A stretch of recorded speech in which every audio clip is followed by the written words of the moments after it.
यश भारती साहब, आपने एक ट्वीट भी किया अभी इसको लेकर, और उसमें आपकी शंका दूसरी है कि मध्य प्रदेश में यदि कन्फाइनमेंट की स्थिति बन गई, ऐसी स्थिति बनी, तो मध्य प्रदेश के युवाओं को स्किल की ज़रूरत है, स्किल देने की ज़रूरत है, उनको प्रतिभा को आगे बढ़ाने की ज़रूरत है, जिस पर काम नहीं किया जा रहा। और इस प्रकार से यदि कन्फाइंड किया जाएगा एक स्टेट में ही, तो एक मध्य हिंदुस्तान के संविधान के साथ छेड़छाड़ होगी। देखिए, अभी वरिष्ठ पत्रकार आदरणीय देवदत्त जी ने बड़ा स्पष्ट किया कि अभी कुछ भर्तियां हुई थी जिसमें मध्य प्रदेश के लोग परफॉर्मेंस नहीं दे पाए, यूपी और बिहार के लोगों ने उसमें परफॉर्मेंस दिया। यानी उनका भी आरोप है कि शैक्षणिक स्थिति जो मध्य प्रदेश की है वो उस लायक नहीं है कि वो कंपटीशन कर पाए यूपी और बिहार से, जबकि देश भर में यूपी और बिहार को पिछड़ा हुआ प्रदेशों में गिनती होती है उसकी। और कम से कम मध्य प्रदेश के लिए दावा लगातार शिवराज सिंह चौहान जी करते रहे कि हमने इसको अग्रणी भूमिका में ले आए। तो अग्रणी भूमिका के अगर विद्यार्थियों की स्थिति ये है, तो ये खुद पोल खोलते ही शैक्षणिक संस्थानों की कि क्या स्थिति इन्होंने दी है। पिछले 15 साल लगातार रहे और अभी दोबारा इनको मौका मिल गया है, चाहे जैसे भी मिला हो, उस विषय पे अपन चर्चा आज नहीं करेंगे। लेकिन अगर आप कुर्सी पे बैठे हैं तो शैक्षणिक स्तर पे किसी सुधार की बातें नहीं कर रहे हैं।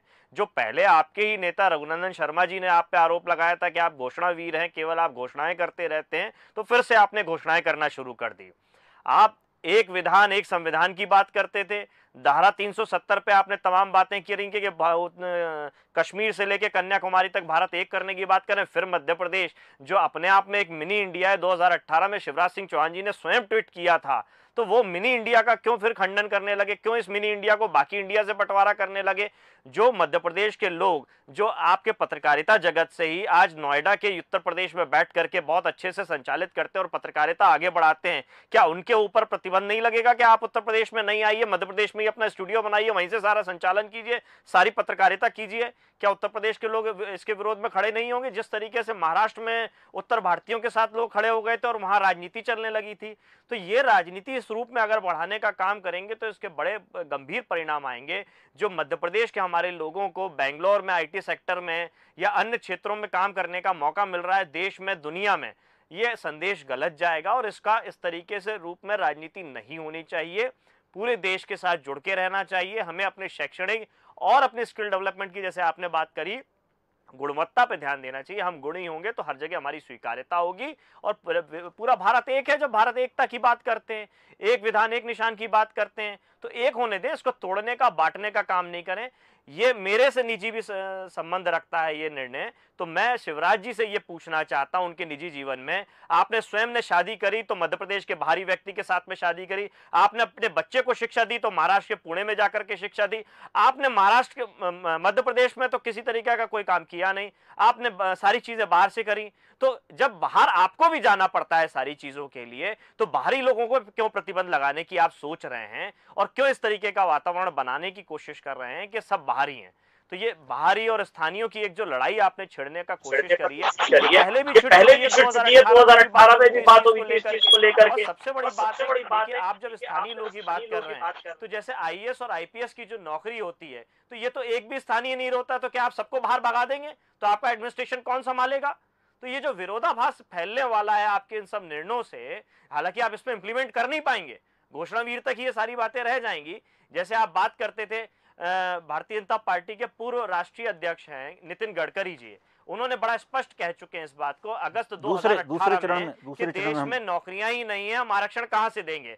तो ये स्थानीय स्तर पे जो आप एक आरक्षण देने की बात कर रहे हैं, आउटसोर्सेस से आपने नौकरियां देके रखी हुई हैं, जो दैनिक वेतन भोगी और जो अन्य लोग सड़क पे बैठे हुए धरना दे रहे हैं तमाम लंबे समय से, दूसरे चरण में इसको ले लेते कर नहीं पा रहे हैं। सर, कांग्रेस ने क्या गलती करी है उसको छोड़िए, आपने जो वादा किया है उसको कैसे पूरा करेंगे उस पर बात होनी चाहिए और उसी पे ये चर्चा है। आप आरोप लगा करके अपनी योजना को दबाने का काम मत कीजिए, योजना को उजागर कीजिए। घोषणावीर का जो टैग लगा हुआ है शिवराज जी को, उसको टैग को धोने का काम कीजिए। पिछले 15 साल में केवल यही हुआ है कि घोषणावीर का टैग लगा, आपकी पार्टी के खुद लोग बोलते हैं, मैंने उदाहरण देके बताया है आपको, उस पर काम कीजिए।